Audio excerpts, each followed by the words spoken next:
Ingat, untuk mengurangkan penceraian di Malaysia, jadi saya beli ni.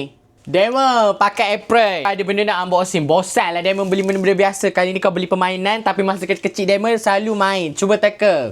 Clue. Sailor Moon.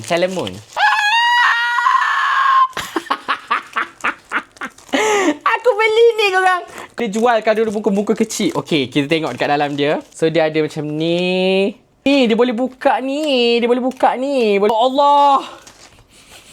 Bau kertas ni aku suka. Ini outfit kedua, ini outfit ketiga, ini outfit keempat. Jom kita pasang dia. Supaya saya tak kacau orang. Saya tak sibuk nak fikir pasal kahwin.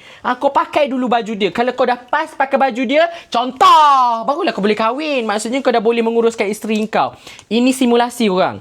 Ni isteri kau. Contoh, nama dia Samsiah. Contoh, bukan nama sebenar. Ni Samsiah. Seksi sikit kan. Jadi, kau nak buat macam mana? Samsiah, dia boleh jadi suri rumah juga. Kau tengok kalau nak pergi wedding orang, kau pakaikan baju macam ni. Ni kan leher dia. Lepas tu kat belakang ni, dia ada macam ni. Kau selit macam ni. Lepas kau lipat. Kau faham ke tidak main benda ni? Kau pernah main ke tak Samsiah? Ya Allah, Samsiah cantik dah. Samsiah sopan tertutup. Dia nak pergi memasak. Siapa? Sap. Tanggal. Lepas tu dia pun pakai lah apron. Imajinasi kena tinggi korang main-main macam ni. Aku tak tahu lah kau mainan ke tak. Kau tak kisahlah kau nak panggil aku apa. Sotong ke apa ke. Aku memang main mainan ni.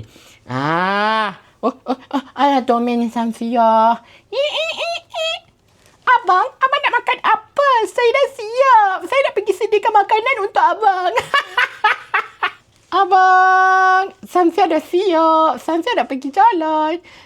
Nak pergi makan dengan abang. Kalau kena angin je, Samsiah bogel. So, pergi dapatkan. Carilah kat mana-mana korang. Okay, bye. Lepas ni nak beli apa lagi?